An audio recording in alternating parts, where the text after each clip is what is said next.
I'm not sure. We need all the Haz. What about We need CDEC? Oh, well, CDEC, yeah, absolutely, yeah. You know, you're Vega or Archon, and you're like, what kind of workout was that? Yeah. You know? What kind of? We had to play the strongest teams of the tournament. You know, can I just play, someone else?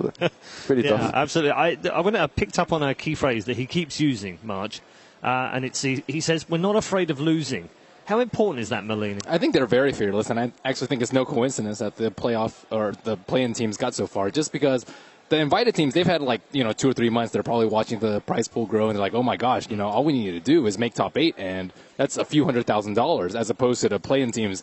They're worried about just making it to the main event, and they've been preparing for 2 or 3 months just for a chance to get to this big prize pool. And that sort of mentality, once you get past a certain point, it really does start to affect you. And they're playing Dota just like, normal playing Dota. And you can hear it in March. You can see it in their play. They go with Bounty Hunter Spirit Baker first pick, just, whatever. We're going to kill people. We're going to do our thing. We're going to have fun. Whereas, a lot of the teams have had a much safer, less risky playstyle because they don't want to lose. They don't want to lose out at a chance at that money. And at the end of the day, it's just playing Dota. You have to play good Dota. You have to win. Do you feel like that's what Empire, lacked?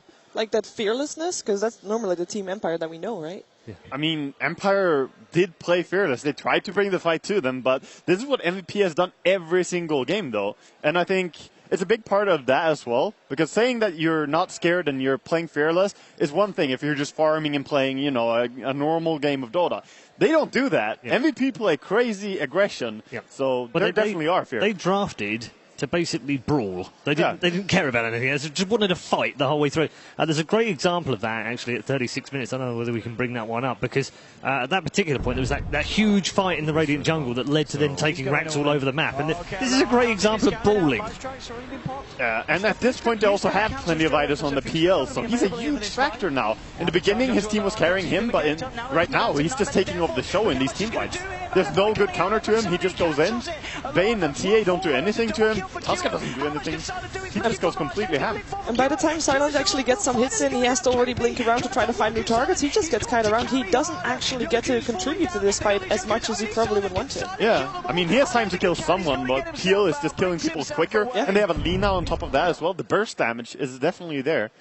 So yeah, it's just the speed of MVP. We're going to move on to our next game fairly shortly, but I do want to save the last word for Team Empire, because we haven't mentioned them yet. Obviously, we're so caught up in the fabulous play of MVP Phoenix, but a very, very disappointing tournament for Team Empire, considering that they weren't that far away from a 2-0 yesterday against LGD. I forgot what commentator said it during the group stage, but someone was talking about the Korean teams, and they said they out-Russianed the Russians.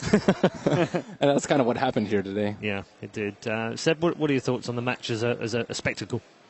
I feel very bad for Empire, because they didn't show how good they are. They really didn't, but it's also part of the game, right? If you're not able to shine on the important match, then you're not as good as people think you are. And I also feel bad for Silent, because I felt like he played incredibly well, even though they lost. I think it was a stellar performance, but it always is from him. So it's a sad day. I don't like seeing people lose, but MVP did definitely deserve to win, and I thought they had the better.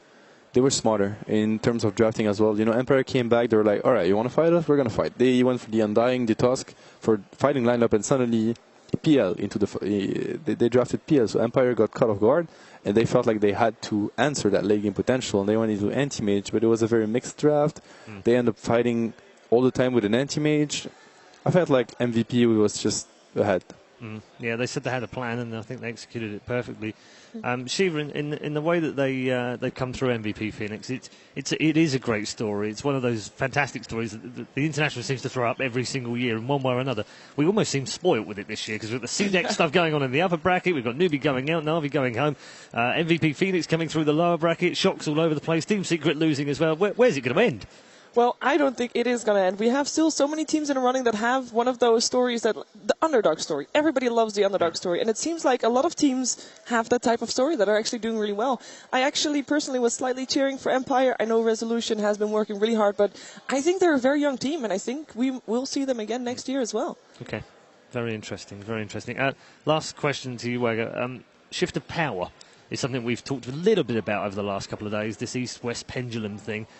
If we throw the Koreans in the mix right now, there are Koreans and China dominating both lower and upper bracket. Is that Is it too soon to start talking about shifts of power? I think it's, we've had Western teams, we had, European teams, and we had Chinese teams winning. Maybe it's time for Korea to go all the way.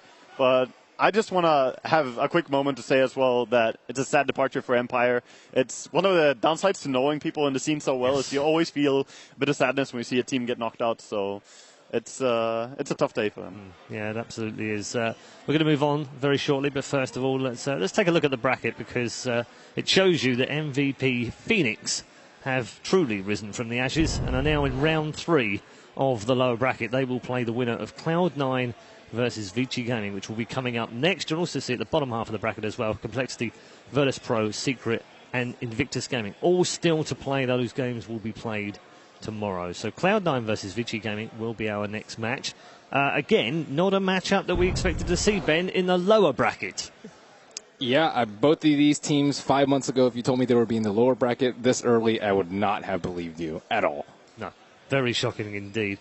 Cloud9 tricky after that C-Deck game. What do they learn from that? What do they take out of it, Wagger? There was definitely a lot for them to learn from those games, but I don't think they should focus too much on games where they play really poor. They should probably look to their strengths, because it's so polarized between the good C9 when they're winning and the bad C9 when they're losing. They need to just find that rhythm again and bring that back. Okay, before we go any further, let's just bring you the lineup for Cloud9.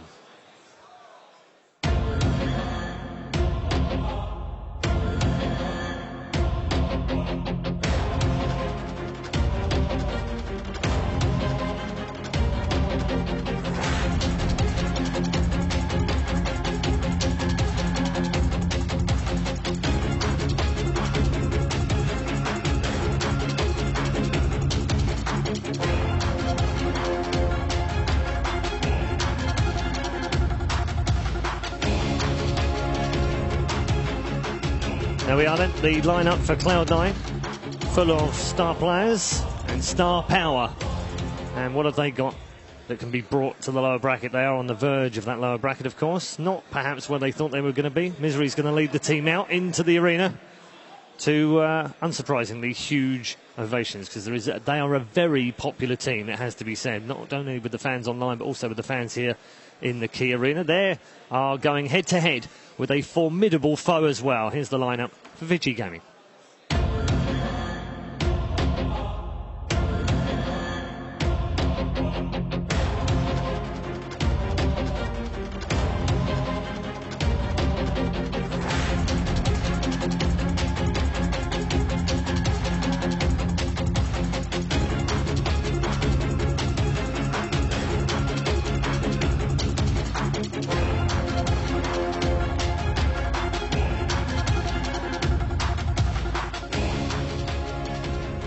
We are almost spoiled for stars in this match, it has to be said. They're on both sides of the aisle in the arena, and they are entering that arena right now. Ice, Ice, Ice on his way in. And Cloud9 also on their way. We've said it before, and, well, it bears repeating. Yet another huge match. They're all huge matches, let's be honest. At the International, it doesn't matter whether they're upper, lower, group stage or wild card. They're all massive games. After yesterday, this was the match that I look forward to the most, though, actually. For today, we've had really good games, and I feel we're always spoiled at that. The TI, we have the best games of the year, but this is the one that I look forward to the most. Why, specifically? I believe they could be really evenly matched, and I think that Vici Gaming versus C9 is a game that's hard to predict in any single way, not just because of C9's fluctuating results, but also because of how Vici Gaming has a good way of understanding them, I think. Okay, Seb?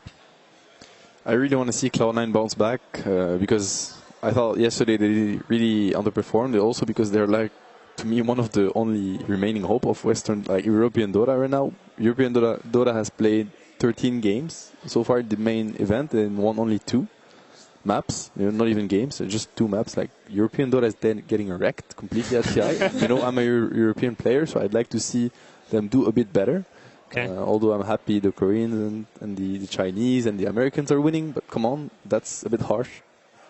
2-11. A bit harsh. Yeah. Yeah, no, it is. You're right. I mean, I didn't want to say wrecked, and I'm glad you kind of did, because then, it's a fair assumption so far. I think we need Cloud9 to step up, don't we? Shiva, what do you think? I think this is definitely the match that I was looking forward to most today as well, just like Waga. I think we're going to have an amazing game on our hand, or games, multiples. I think we're going to see all 3 games, and in the words of Draskell, he said, as long as Cloud9 plays Dota, Dota is not going to be boring. So I'm expecting big things from this series, and mostly I'm just hoping for, kind of also slightly biased perhaps, that Cloud9 is going to do really well. Okay. I don't mind a little bit of bias on it. It's absolutely fine. I can stay neutral. We can be biased on the panel. Yeah, it's no problem. So, Malini, just to balance it up, you're with Vici, right? I am with Vici, actually. Yeah. I think they match up very well versus Cloud9. Cloud9 traditionally a little bit greedier. Vici very good at 5-minute and ending games, as they're pretty high up there in terms of being able to push high ground. And Cloud9 has generally responded to that by trying to be as aggressive as Vici is early and met with really poor success. But I think this time they turned over a new leaf. Okay. Generally, and this is a question to all of you, open for discussion, key player on each side. Who do you feel it is? Fada on Cloud9, I say. Who? Fada on Cloud9. Okay. I'm actually more for supports on C9. I think they're more consistent in general. But I think Shiva? for C9 it's Misery. For Vici, I'm looking at How. Mostly. How has been... when I first started casting Dota, I at some point casted the TI2 group stages, and I followed Tong Fu. And Tong Fu had How playing in it, and he was a mid-player at that point, and he played loads of Queen of Pain. Luckily, he's been playing that again this tournament. And I just became a fan. I can't help it. So I'm looking for him. As a carry, he transitioned so well into being a carry, farming, but also being super aggressive, because he never really let go of that mid mentality that he needs to be active in the game, and I just love to watch him play. How is a monster, and he showed that at TI4 if nothing else. So I definitely respect him as probably the strongest player on Vici. Yeah. Okay. Who do you think is the most inconsistent player that you're looking for a consistent performance from? That's probably on C9 side. If you're asking me, it's hard to say. Like, Eternal Envy goes for the big place, and sometimes that can fail very hard, but it also can give huge payoffs. So I guess that's inconsistent in a way, but it can be worth it. You don't always have to be consistent if it's that good when it pays off. I would mostly say Bone 7, perhaps. Not because, he is slightly inconsistent, but I compare him then to Ice Ice Ice, and Ice Ice Ice is just way more consistent than Bone 7 if you compare the two. Not that Bone 7 is always inconsistent, it's just comparing the two, Ice Ice Ice takes the cake for me. It's hard to compare players from team to team, I feel, because they also have different roles. And, Bone 7 is the guy that's going to have to find openings, or they put a lot of pressure on him because both Fada and Envy are quite greedy. And he doesn't get the space to be greedy. He has to make something happen with very little. Whereas Ice Ice Ice has more space, in my opinion. He's been given more space by his team. Okay, we are down to 30 seconds before the draft starts for the first game. Nerves are obviously jangling in that booth. And your nerves are now going to be jangling because I'm going to put you on the spot. Predictions very quickly. Malini? 2-0 Vici. Okay. Well, I'm going to go with my head says Vici 2-1. My heart says Cloud9 2-1. So I'm going to go with my heart 2-1 for Cloud9. Okay. I have exactly the same feeling, but I'm going to go with my head. I believe Vici. My heart says Cloud9 2-1 and my head says nothing. Come on.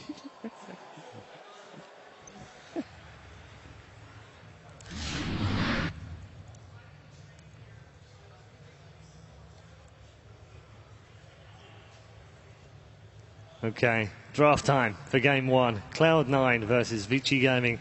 Everyone, hold on to your seats seriously for this one, because I've got a feeling this could be an absolutely monstrous game on a roller coaster we haven't seen yet at the International. Priorities are going to change. I don't think Bounty Hunter will be let through any game in this series. I think Wisp will be high contention, and I actually think Broodmother is going to slip by at least one of these games, because both of these